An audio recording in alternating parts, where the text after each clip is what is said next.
ये जो जी जी छोड़ दो आप। ये जो सोनू में इसने जो इतना गलत काम किया है, ये महिला शक्ति को बदनाम किया है और सारे इंदौर को ही बदनाम किया है इसने।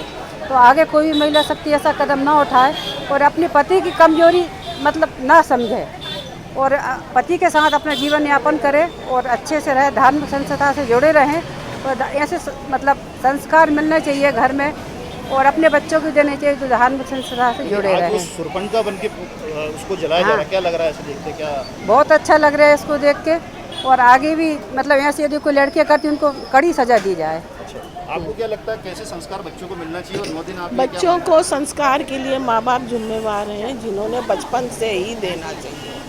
और ये जो हाल की घटना हुई है इसको लेकर क्या इस घटना के लिए तो बहुत मन व्यथित है और ये बिल्कुल पुनरावृत्ति ना हो, नहीं तो ये कलंक के समान है। घर के माता पिता के संस्कारों को भी दिया जाएगा, क्योंकि किस ओर निकल रहे हैं, कहाँ जा रहे हैं, कब आ रहे हैं, ये सारा माता पिता को काउंटिंग करने का और माता पिता कंट्रोलिंग करने का देखना इस चीज़ को भी जरूरी है। प्रक्रिया आपने देखी है, व्यक्तिगत रूप से आपने अनुभव किया हो, किस तरह का अनुभव देखा? क्योंकि इंदौर की लड़की थी और बाहर जाके हुआ, तो पूरा अनुभव आप लोग का कैसा रहा और उसको लेकर शुद्धिकरण के लिए यहाँ पर क्या उपाय किए जा रहे हैं? आप लोग किस तरह से संदेश देंगे समाज को जागरूक करेंगे भाई? क्योंकि पूरा उदाहरण बताएं। हाँ, क्योंकि नारी सशक्तिकरण को लेकर के तो पंडित श्री राम शर्मा जो आचार्य का जो संकल्प था उसी को लेकर करें।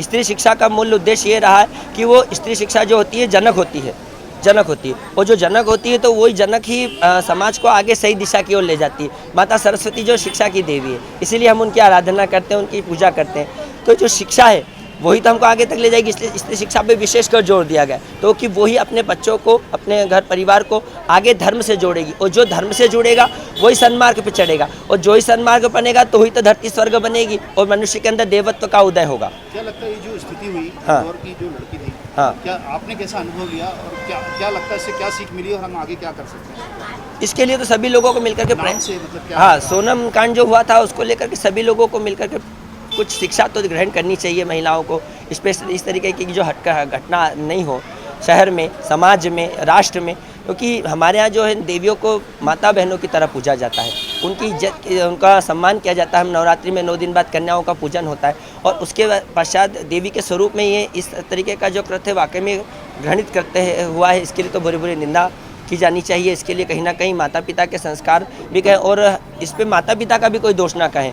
भाई रक्षरवा जी के पुत्र तो विभीषण जी भी थे और रावण भी था। एक सन्मार्ग पे चला गया और एक कुमार्ग पे चला गया तो इसमें माता पिता का भी कोई दोष नहीं, बट एक ही उनका कंट्रोलिंग पावर है माता पिता को, वो जरूर ध्यान है कि हमारी बच्चियाँ क्या कर रही, कहाँ जा रही, किसके साथ किस तरीके का व्यवहार हो रहा है, ये विशेष कर देखा जाए। और इसके लिए भी विशेष पहनावा, हमारे यहाँ आज की कंडीशन का जो पहनावा हो गया वो बिल्कुल नग्नता का हो गया है, बिल्कुल पूरा परिवेश बदलता चला जा रहा है। लोग किस तरीके के कपड़े पहन करके घर में खेलने जाती हैं, लड़कियाँ किस तरीके का पहनावा हो गया उनका कि देख करके शर्म आने लग गई है।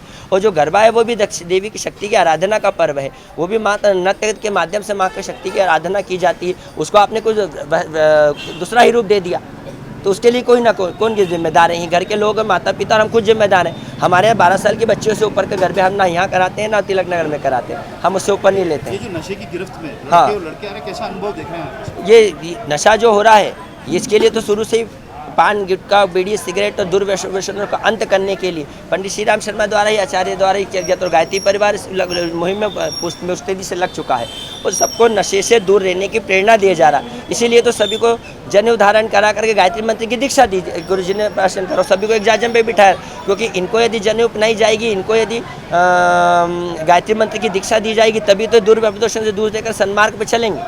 अच्छा, ये 9 दिन ही इसमें कोई संदेश देना चाहेंगे आप? ये जो आप कार्यक्रम कर रहे हैं इसलिए संदेश देंगे पूरे देश को? इसका एक ही संदेश है, सभी जने एक जाजम पे बैठ करके हमारे धर्म की रक्षा के लिए एक जगह पे उपस्थित हो, इसका मुख्य एक केंद्र है। और ये जो हाँ, जो अराजकता फैली है, जिस तरह से जो नशे की लत फैली है, जो जिस तरह की वो फैली जा रही है, कुरीतियाँ फैल रही हैं, हाँ, इसको कैसे? इसको कुरीतियों को दूर करने का सबसे बड़ा अंत एक ही होगा कि हम हमारे आने वाली पीढ़ी को संस्कारों के साथ साथ धर्म से जोड़ें, क्योंकि जब तक धर्म से नहीं जोड़ेंगे तब तक हमारी आने वाली पीढ़ी इन सब चीज़ों को कुछ नहीं समझे। इंजीनियर, डॉक्टर बनने से क्या धर्म से जुड़ जाएंगे? आपको धर्म से जोड़ने के लिए भी तो आगे बढ़ना पड़ेगा। घर के बच्चों को लाके मंदिर में दिखाना पड़ेगा कि बेटा ये हमारे राम है, ये हमारे कृष्ण है, ये हमारे शिव है। जब तक आप उन बच्चों को नहीं दिखाओगे, जब तक बच्चों को नहीं मिलाओगे, तब तक कैसे काम होगा? आपका नाम? मेरा सोनू पंडित गायत्री शक्तिपीठ अभी।